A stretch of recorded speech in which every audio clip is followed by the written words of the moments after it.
jadi nggak ikhlas, nggak bakalan lama kok, lebih banyak happy-happy-nya daripada sholat hidup di dunia ini. Jadi benar-benar ada ayat Allah bunyinya begini, A'udzubillahi minasyaitonirrajim, wasta'inu bis-sabri was-shalah. Ini pernah baca Al-Baqarah 45 itu. Jadikanlah sabar dan sholat sebagai penolongmu, untuk buat tolong kamu, bukan untuk menyembah Allah. Allah nggak disembah juga nggak apa-apa, tetap mulia. Cuma kita aja nggak tahu diri. Kalau ngaku hamba Allah ya sembah Allah. Kalau nggak mau udah nggak ada pilihan lain, hamba dunia, udah nggak ada pilihan lain. Jadi kalau nggak sholat pasti hamba dunia itu. Bukan hamba siapa-siapa lagi. Mungkin hamba manusia, hamba manajer, hamba bagian keuangan. Jadi kalau udah meleset aja dikit, nggak mau nyembah Allah, udah pasti nyembah dunia ya. Kelihatan aja enggak, ada lihat. Kan ciptakan oleh Allah. Allah katakan, wa ma khalaqtul jinna wal insa illa liya'budun. Tidak menciptakan jin dan manusia kecuali untuk mengabdi kepadaku, jadi abd. Jadi abd. Harus nurut jadi hambaku itu Allah. Itu pun belum tentu kita diaku. Kadang-kadang kita yang ngaku-ngaku hamba. Hamba Allah nyumbang 1 juta. Boleh-boleh aja, tapi Allah belum tentu ngaku dia hamba. Kalau dia nggak ikhlas, kalau dia mau pamer, berat gitu akhirnya. Memang untuk surga itu berat. Banyak rintangannya, harus sholat, tak bisa happy-happy tanpa syar'i. Surga itu naik. Kata orang Jawa Tengah itu, munggah swarga. Fi jannatin 'aliyah.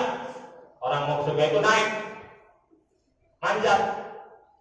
Kalau orang mau ke neraka cukup dijorokin aja udah. Neraka itu di bawah, bahkan ditarik, dijorok itu. Gak usah pakai tenaga, tinggal didorong. Malaikat Zabaniyah masuk. Kalau mau ke surga naik tinggi, mahal, nggak murah. Baik hadirin, apa yang bisa kita ambil dari sholat? Yang pertama, ya harus tahu ilmunya juga ya. Jadi sholat itu harus tahu yang dibaca nanti. Udah sholat 10 tahun, 20 tahun, masa nggak tahu iya kan aku dua iya kan nasta'in. Coba, padahal bahasa Inggrisnya katanya English every day, anytime, anywhere, speaking English. Bahasa Arab nggak bisa. Bisa bahasa Arab, bisa bahasa Inggris, insya Allah. Tapi orang yang bisa bahasa Inggris belum tentu bisa bahasa Arab. Survei membuktikan itu. Banyak kan begitu. Kalau udah bisa bahasa asing selain bahasa Inggris bisa. Tapi kalau cuma bisa bahasa Inggris saja, belum tentu ngaji bisa. Jadi jangan keren kalau baru bisa bahasa Inggris orang Islam nggak bisa ngaji. Pertama, iya karena Abdullah yang kata saya ini yang kita minta. Apa? Ya Allah, hanya kepadamu kami menyembah, hanya kepadamu kami mohon pertolongan. Ihdinas siratal mustaqim, minta jalan yang lurus. Jalannya siapa? Ulaika ma'alladzina an'amallahu 'alaihim minan nabiyyin wasiddiqin wasyuhada wassalihin. Jalannya para nabi, ikutin sunnah. Jalannya para syuhada, minan nabiyyin wasiddiqin, para siddiq, orang yang mempercayai Rasul seperti Abu Bakar Siddiq. Kita jadi nabi nggak bisa kali, udah nggak bisa ya, nggak bisa jadi nabi. Jadi siddiqin seperti Abu Bakar Siddiq juga nggak bisa. Jadi syuhada belum tentu. Jadi sholihin masih bisa. Jadi orang soleh lah. Soleh itu yang benar, yang ikhlas. Udah gitu doang dua. Kalau paling baik tapi nggak benar, nggak soleh. Nggak ada tuntunannya, pakai hawa nafsu dia. Kelihatannya aja baik kayak sekarang nih. Kelihatannya sholat Jumat baik, tapi tidur atau ngobrol atau main HP. Kelihatannya aja baik, tapi nggak benar. Apalagi yang dikhawatirkan yang tidur itu nggak tahu ya wudhunya batal apa enggak, bergerak, apalagi sampai maaf keluar cairan dari mulutnya. Allahu Akbar, sudah la ilaha illallah, qomat langsung berdiri. Coba batal itu. Orang kayak gitu baik daripada ngopi di luar merokok jam-jam segini. Dengan masjid baik di masjid tapi nggak benar. Dan perlu benar itu perlu ilmu.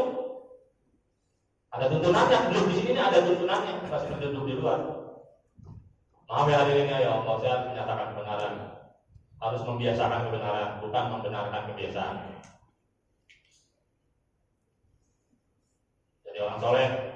Ihdinas siratal mustaqim juga bisa artinya mau menerima kebenaran, kata Ibnu Qayyim al-Jauziyah. Qabulul haq, Jadi kalau dia bilang ihdinas siratal mustaqim, mau menerima kebenaran. Ikuti orang karena dia benar. Ikuti orang karena dia benar. Jangan mengikuti kebenaran karena orang. Saya ulang, beda ini. Kalau nanti nggak paham tanya bisa gimana? Boleh. Ikuti orang karena dia benar, dia tahu ilmunya. Dan Anda juga dan kita juga tahu orang ini tahu ilmunya emang. Jangan hanya aja. Makanya setelah ini belajar. Ikuti orang karena dia benar, bukan mengikuti kebenaran karena orang. Tampangnya udah kayak gini-gini, wah kayaknya bener nih dia. Enggak, udah kayaknya bener, udah pakai kayaknya dia udah gak bener. Yang bener dong, yang bener hakikatan, yang hakiki. Dan kita tahu ilmunya. Makanya yang kedua, setelah menerima kebenaran, mau mencari kebenaran. Bener gak tuh yang disampaikan ustadznya itu? Ada gak buku dia dari mana dia nyampaikan itu? Dari tafsir mana? Dari orang pintar mana? Dari orang alim mana? Jangan pakai pendapat sendiri. Nah itulah makanya belajar semuanya. La taqfu ma laysa laka bihi ilmun. Jangan ngikutin yang kalian enggak tahu. Inna sam'a wal basara wal fu'ad kullu ulaika kana anhu mas'ula. Mata, telinga, pendengaran, hati semuanya dimintai pertanggungjawaban oleh Allah. Surat Al-Isra, surat 17 ayat 36. Bukan kata saya. Juga istiqomah. Orang udah bilang ihdinas siratal mustaqim, istiqomah. Gak apa-apa lah ngaji sehari satu ayat, alif lam mim. Besoknya dzalikal kitabul la raiba fihi hudan lil muttaqin. Udah, kata ustaz yang di alam mana, enggak apa-apa ngaji satu hari satu ayat, monggo. Asal benar sampai mati ya, satu hari satu ayat. Jangan ngajinya satu ayat, nonton sinetronnya 2 jam. Ya kan gak ada juga main satunya, nggak subuh, nggak sholat. Istiqomah tuh dikit tapi terus. Kedua wa inqalla. Tuh, pertama ihdinas siratal mustaqim. Yang kedua, sebelum kita salam, itu Nabi mengajarkan gini, sebelum kita salam, setelah kama sholaita ala Ibrahim wa ala ali Ibrahim innaka Hamidum Majid. Nah, sebelum salam, Nabi pernah mengajarkan kepada Mu'adz bin Jabal, ya Mu'adz, inni la'uduka wallahi. Aku benar-benar mencintaimu, wahai Mu'adz bin Jabal. La tada'anna fi duburi kulli shalah an taqul Allahumma inni ala dzikrika wa syukrika wa husni ibadatik. Sebelum salam baca Allahumma inni ala dzikrika wa syukrika wa husni ibadatik. Allah, tolong dong aku agar selalu mengingatmu. Terus sebelum salam ya. Karena duburi kulli shalah, di belakangnya di ujung. Sebelum salam berdoa seperti itu. Jadi tahiyat itu doa. Tahiyat akhir itu jangan buru-buru, maunya buru-buru salam, mau nonton sinetron, mau nonton bola, yang tadinya mau baca lam yakunil ladzina kafaru diganti jadi qul huwallahu ahad. Salat itu jangan seperti itu manajemennya. Allahumma inni ala dzikrika ya Allah, minta padamu agar selalu ingat padamu, aku memohon padamu agar selalu mensyukuri nikmatmu, dan ya Allah aku meminta kepadamu agar selalu optimal dalam menyembahmu, optimal husni ibadatik, bukan hanya sekedar menyembah. Orang kalau ingat Allah nggak bakalan maksiat. Coba siapa yang berani mau maksiat bilang bismillah, nggak bisa dijadikan satu kata Allah. Wala talbisul haqqo bil batil. Nggak ada orang mau korupsi bismillah, mau korupsi. Yang ada dia lagi lupa. Seolah-olah Allah nggak ada, makanya berani. Orang itu maksiat kenapa? Karena menganggap Allah nggak ada. Itu kata Nabi, bukan kata saya. La yazni zani hina yazni wa huwa mu'min. Tidak beriman seorang berzina kapan? Ketika dia sedang berzina. La yazni bisariqu hina yasriq wa huwa mu'min. Tidak beriman seorang pencuri kapan? Ketika dia sedang mencuri. Kalau lagi enggak mencuri masih ada imannya. Walaupun pernah mencuri, walaupun pernah berzina, ada harapan masih masuk surga. Habis mencuri, habis berzina, belum tobat, mati, biasa rajin sholat. Nauzubillah min dzalik. Hati-hati jangan mempermainkan istiqomah. Tuh kalau orang berpikir begitu, orang kan bismillah. Pokoknya kalau melakukan sesuatu gak berani bismillah, pasti itu maksiat. Saya ulang, kalau mau melakukan sesuatu gak berani bilang bismillah, itu pasti maksiat. Boleh nanti dicari apa kegiatannya. Kalau nggak ada, ya boleh nanti ditanyakan ke Bapak habis sholat Jumat. Saya akan buktikan. Pasti kalau nggak berani bismillah, itu pasti maksiat. Dan diakhiri alhamdulillah. Kalau udah alhamdulillah, itu pasti. Kalau nggak berani bilang bismillah di awal, nggak berani bilang alhamdulillah di akhir, pasti itu maksiat. Kalau memang ada ini nyampur-nyampurin antara hak dan batin. Zikir, bersyukur, selalu minta ya Allah biar bersyukur ya Allah. Kita kalau nggak bersyukur ini payah Pak. Biar walaupun nggak punya mobil, mau ya bersyukur masih punya kaki gitu kan. Tetangga saya itu punya mobil tapi kakinya patah, ada tuh Pak. Dan kaki itu harganya mau ditukar berapa? 10 kali lipat harga mobil juga kita nggak mau. Tukar kaki, dan mobil nggak mau. Tukar mata 10 miliar nggak mau, mahal. Jadi dia selalu ingat ya Allah, nikmat Allah itu nggak ada yang murah. Bagus nih ibadahnya optimal, yang benar-benar jangan dusta pada Allah. Kalau emang aku benar-benar taat, yang optimal.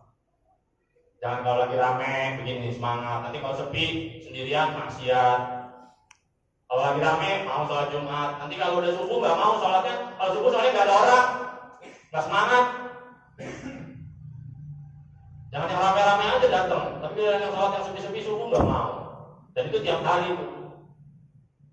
Dan yang terakhir setelah salam, Assalamualaikum warahmatullahi Assalamualaikum warahmatullahi. Kita minta ampun pada Allah, istighfar 3 kali.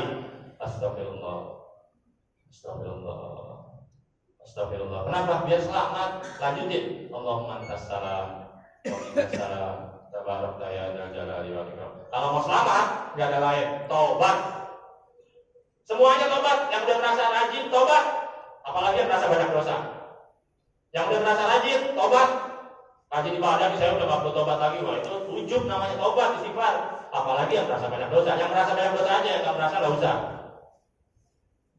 Ini sekarang nih, yang di dalam hatinya, Ustadznya lama banget ini berubahnya. Ini nyinggung saya terus nih, kayaknya nyinggung saya terus. Itu udah buruk sakit, udah istighfar, harus istighfar.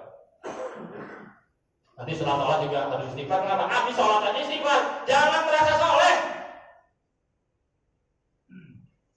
Alhamdulillah dikasih kesempatan bersujud. Bisa saja kita nggak dikasih kesempatan bersujud oleh Allah, bisa. Tiba-tiba stroke, tiba-tiba jatuh, bisa, mudah bagi Allah. Alhamdulillah dikasih kesempatan bersujud. Baik ini hadirin, semoga bermanfaat. Yang benar datangnya dari Allah, yang salah dari saya mohon maaf. Saya lagi yang saya sampaikan bukan karena hawa nafsu saya, tidak, semua ada dalilnya, ada tuntunannya. Jadi saya datang kemari diundang untuk menyatakan kebenaran, bukan selalu membenarkan kenyataan, dan juga saya diundang kemari untuk membenarkan kebiasaan, untuk membiasakan kebenaran. Maaf. Diundang kemari untuk membiasakan kebenaran, bukan selalu membenarkan kebiasaan. Astagfirullah, mohon maaf saya juga tidak bermaksud takabur. Saya akhiri dengan istighfar. Barakallahu li wa lakum bil Qur'anil azim wa nafa'ani wa iyyakum bima fihi minal ayati wa dzikril hakim.